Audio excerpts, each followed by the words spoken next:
LeBron James staying in the game to secure one more rebound. His main point was simple. This was not about winning. This was not about team basketball. This was about stats. The Lakers were up by 16 points with just over 3 minutes left. The game was under control. Most coaches in that moment take their starters out. They protect their veterans. They avoid silly injuries. But that is not what happened. LeBron stayed on the floor because he needed one more rebound for a triple-double, and once he got it, he checked out.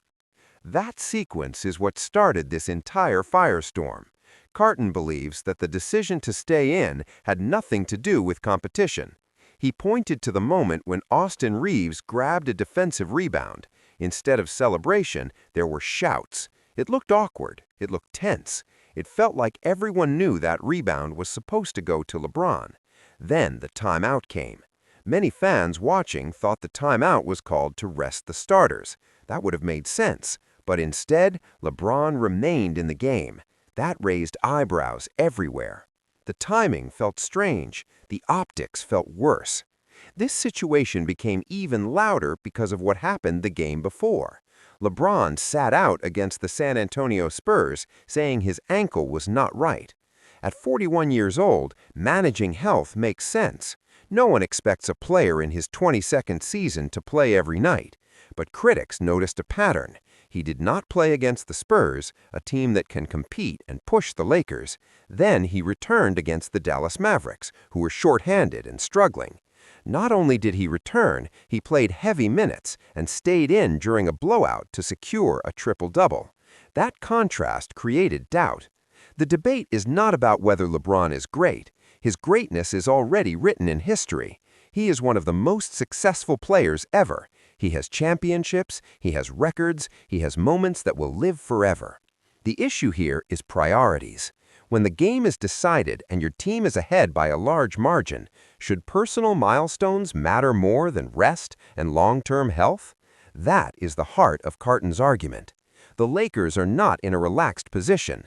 The Western Conference is tough. Every win matters. Every loss can shift the standings. One small injury can change a playoff run.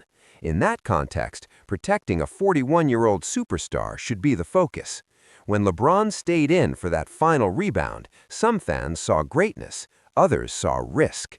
They saw a veteran pushing his body for a stat that would not change the standings. That is why opinions are split.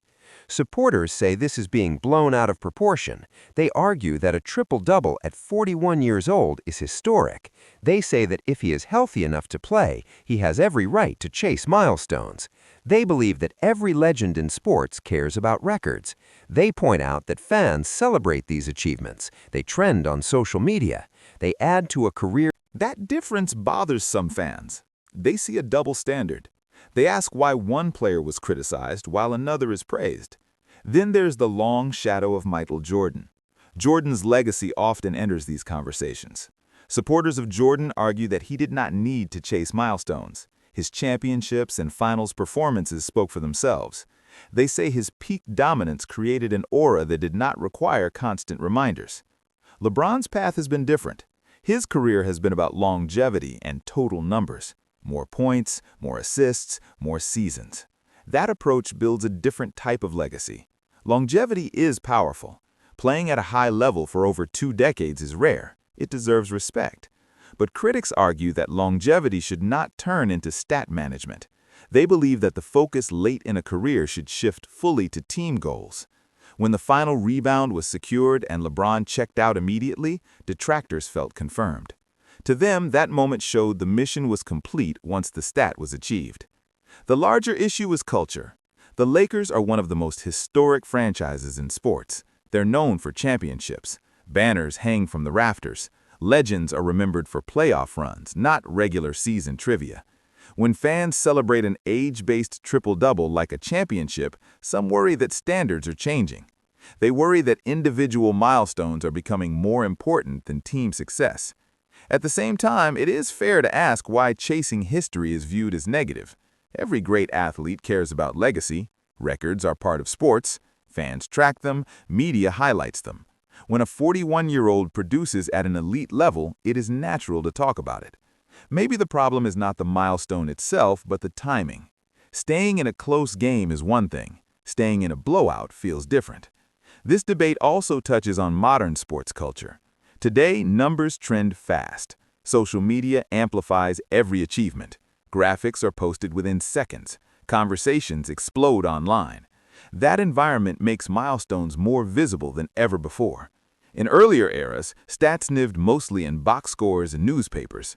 Now they live in feeds and headlines. That changes perception. LeBron has always been aware of his place in history. From high school to now, his career has been followed closely. He knows the numbers.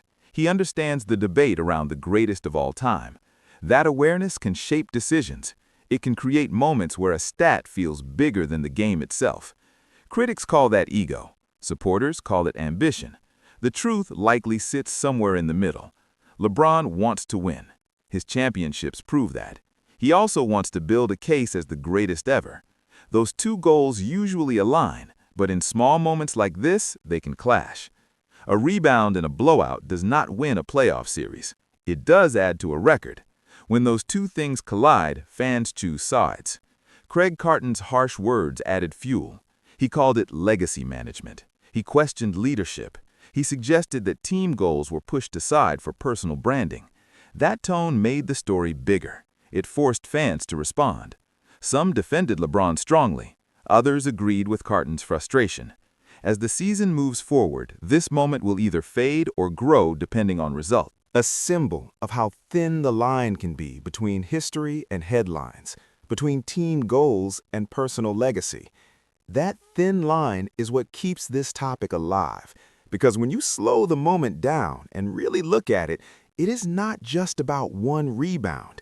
It is about what that rebound represents. It represents control.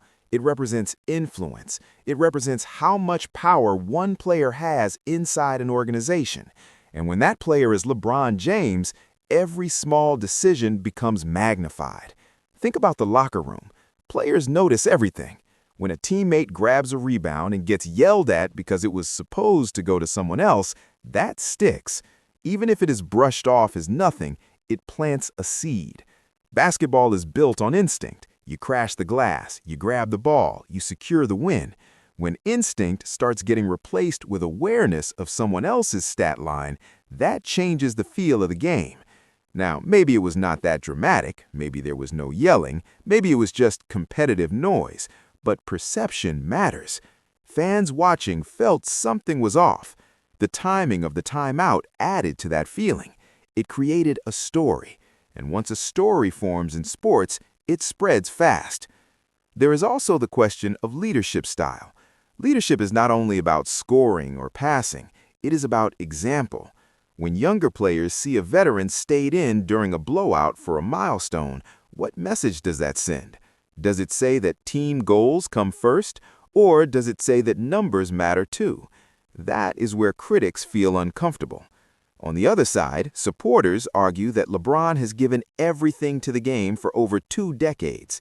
They say he has carried teams, he has played through pain, he has delivered championships. If he wants one more rebound in a game already won, what is the harm? They see it as a small reward for a career of sacrifice. The problem is not the act itself, it's the timing combined with the previous game. Sitting out against the Spurs because of an ankle issue made sense on paper. Returning the next night is also normal in today's NBA, where rest is common. But staying in a blowout after sitting out the night before created a contrast that critics could not ignore. The Western Conference race makes everything more intense. Teams are separated by only a few games. One slip can drop a team several spots. The Lakers cannot afford careless injuries. At 41, recovery takes longer.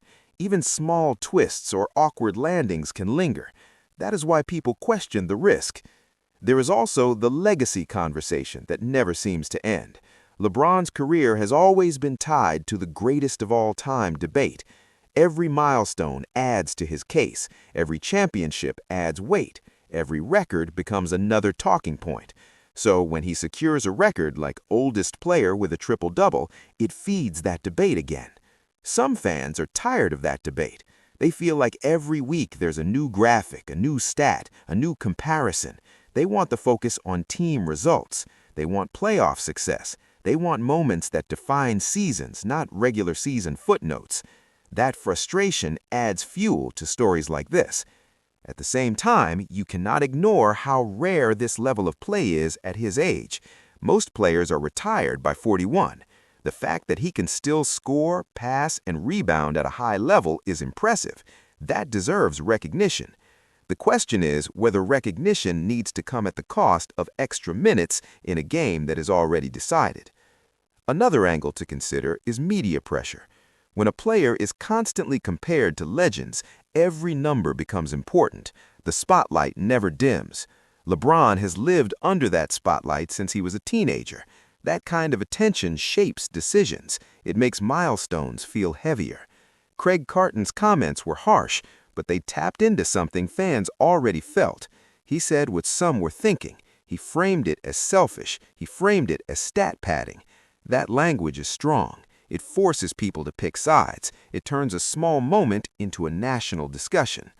But here's a deeper layer.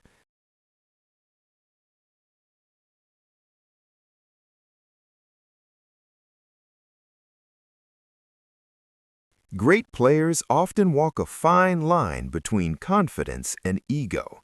They believe in themselves. They trust their body. They think they can handle extra minutes. Sometimes that belief is what makes them great. Sometimes it can blind them to risk. Only time reveals which side of that line they are on. If the Lakers stay healthy and make a deep run, this moment will likely fade. It will be remembered as a small regular season debate.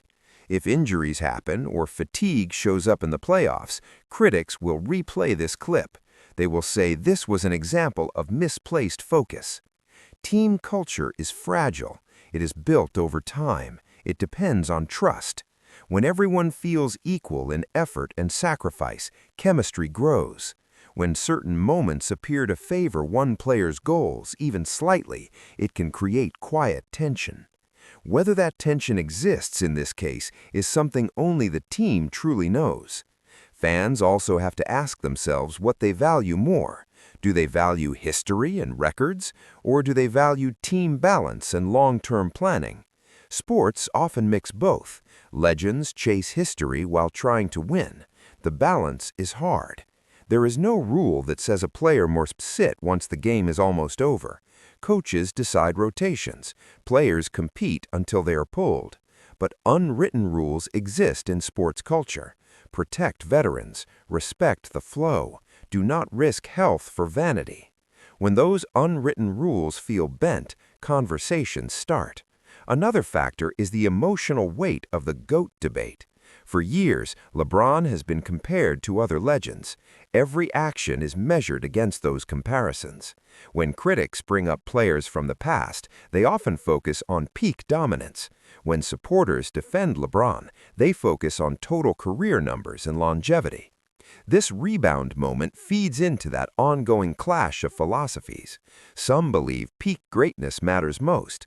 Others believe sustained excellence is just as powerful. LeBron represents sustained excellence. Moments like this highlight that approach. Accumulation of achievements becomes part of the story. But even accumulation must align with team goals. That is where tension forms. A stat that does not change the outcome can feel hollow to some. To others, it is a celebration of durability and skill. As the season moves forward, every decision will be watched. If LeBron rests in future blowouts, people will connect it back to this moment.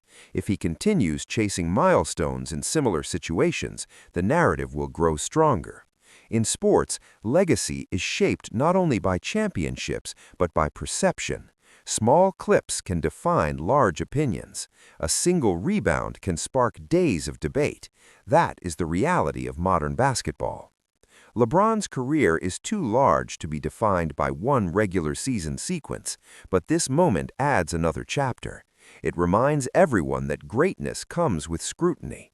It reminds fans that even legends face questions about priorities. At 41, every season could be one of the last. That urgency can push a player to capture every possible milestone. It can also demand smarter management. Balancing those two forces is not easy. In the end, this story reflects a bigger truth about sports. Individual ambition and team success must coexist. When they align, championships happen. When they appear to conflict, debates explode. This rebound was small on the stat sheet, but large in symbolism. It forced a conversation about leadership, influence, and legacy. It showed how quickly perception can shift. And as long as LeBron is still playing at this level, these conversations will not stop. Every milestone will be praised by some and questioned by others. Every decision will be analyzed. That is the cost of being one of the most talked about athletes in history. The only way to silence criticism now is through team success. If the Lakers win when it matters most, moments like this fade into the background. If they fall short, critics will say this was a sign of misplaced focus. For now, the debate